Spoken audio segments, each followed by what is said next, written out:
Welcome to the only daily podcast focusing on compliance news of the day. Each morning, start your day with a cup of coffee and Tom Fox, the voice of compliance, to hear about 4 of the top compliance, corruption, or leadership stories you will need to start your day. The Daily Compliance News is a production of the Compliance Podcast Network. First, a word from our sponsor.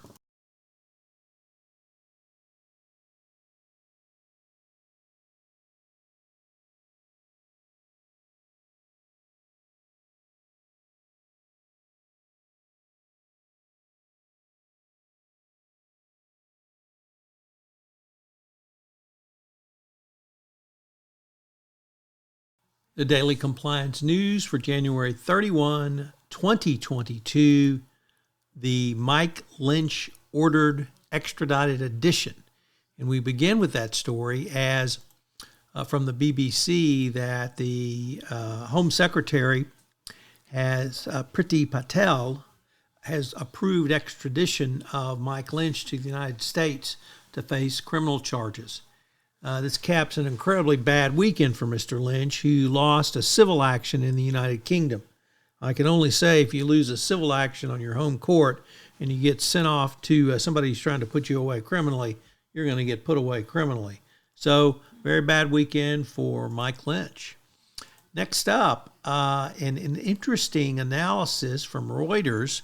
Last week, the Biden administration lost a suit to stop leases of oil properties in the Gulf of Mexico because no climate survey or climate change impact was done.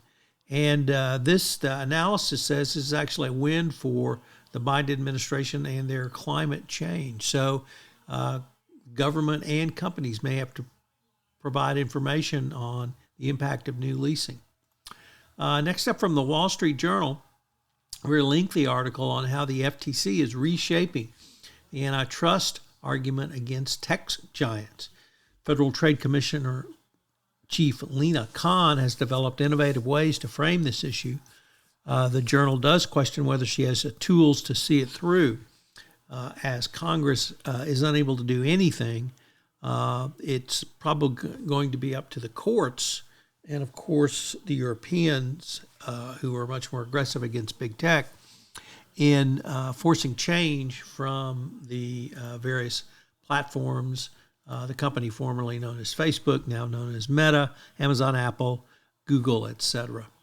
And finally, from the Wall Street Journal, Risk and Compliance Journal, Dylan Tokar reporting, the Nicholas McQuaid, the principal deputy of the department's criminal division, said in a speech that FCPA enforcement is not in the doldrums, and indeed there's a big pipeline, typical from what you hear from the DOJ. But perhaps most interesting was his remarks that quote, those keeping score should expect to see some new types of cases in the near future. He said prosecutors were diversifying their caseloads by coming up with new investigative techniques and forging relationship with more foreign counterparts.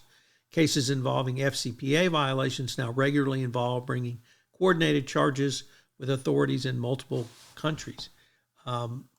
Multiple country FCPA or anti-corruption enforcement actions are not new, so it's going to be very interesting to see what these new angles he is talking about when the enforcement actions begin.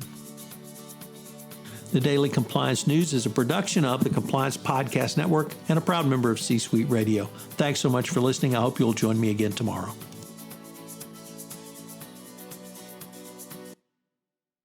This podcast is a part of the C-Suite Radio Network. For more top business podcasts, visit c-suiteradio.com.